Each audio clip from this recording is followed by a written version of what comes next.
Yes, Nick Cannon has gotten his job back after calling white people savages. I can assure you that that if things were reversed, here's what he said: the people that don't have melanin are, and I'm going to say this carefully, a little less. When they didn't have the power of the sun, it started to deteriorate them. So then they're acting out of fear. They're acting out of low self-esteem. They're acting out of a deficiency. So therefore, the only way that they can act is evil.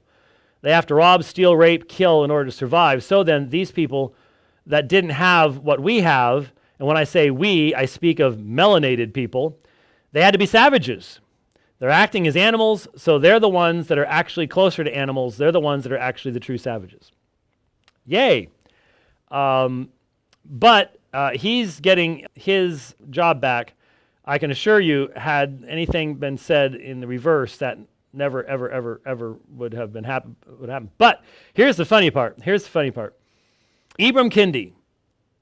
X. Kendi, the biggest selling how to be an anti-racist person promoting critical race theory in all the government stuff. He got caught. I wanted to play it, but I can't. But speaking to the New York State Association of Independent Schools, Kendi called his daughter's recent announcement that she wanted to be a boy horrifying for he and his wife. And he said, and of course, we're like, okay, what affirmative messages about girlhood, can we be teaching her to protect her from whatever she's hearing in our home or even outside of our home that would make her want to be a boy? Well,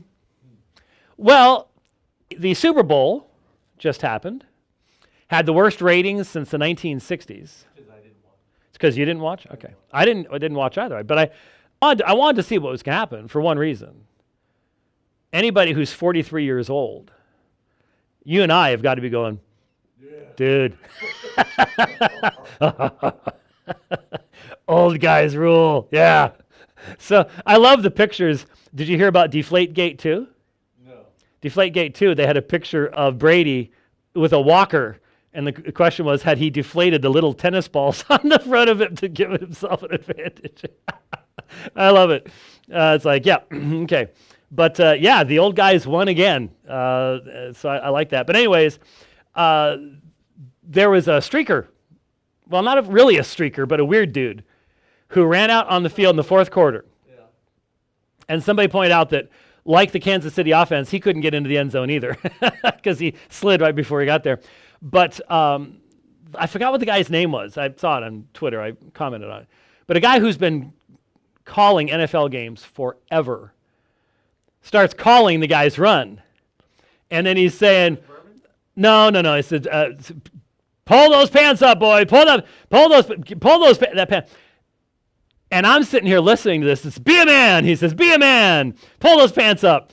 And I'm sitting here going, I wonder how long either his suspension's going to be or how many weeks he's got to be traveling around the United States apologizing for what Ibram Kendi also just did. Because today, if your little girl comes home and says she wants to be a boy, you're supposed to go, oh, let's go get some testosterone. I just thought it was amazing that Ibram X. Kendi is guilty of transphobia. No, he's not. He's a dad. And what he said was perfectly right. He's wrong about everything else, but he was a dad. And the funny thing was, he saw the categories. Yeah, sure, he saw it in the context of race and all the rest of that stuff. But he knows what a boy is and he knows what a girl is. I think that's pretty cool. Anyways. Joe Lumen, by the way, every once in a while, poor girl, people get all upset with Joe Lumen. Joe Lumen is just your standard Union Theological Seminary type chick. This is just what it means to be an ultra-leftist liberal in the world today. And I guess when I sat down, I messed everything up with my microphone. Maybe that's what's causing the cutout. She's just your ultra-left liberal. And so people jump on her all the time, and it's like, come on, guys, this is just the way these people are. She writes, being gay is not a sin, being trans is not a sin, being bi is not a sin, being queer is not a sin. A deity that creates LGBTQ plus people to call them sinners simply for being is a sadist and shouldn't be followed or worshipped. Also, that deity is just a projection of your bigotry. So we need to recognize that there is very, very plainly clear, I think I messed up here, clear indication that Machen was right. Machen was right. Christianity and liberalism, they're two different religions. They're two different religions. For Joe Luhmann, what Scripture says, what Jesus said, it doesn't matter. It's what culture says, and then you just take the Bible and, you know, if there's parts you can fit in, great. If not, don't worry about it. Don't worry about it.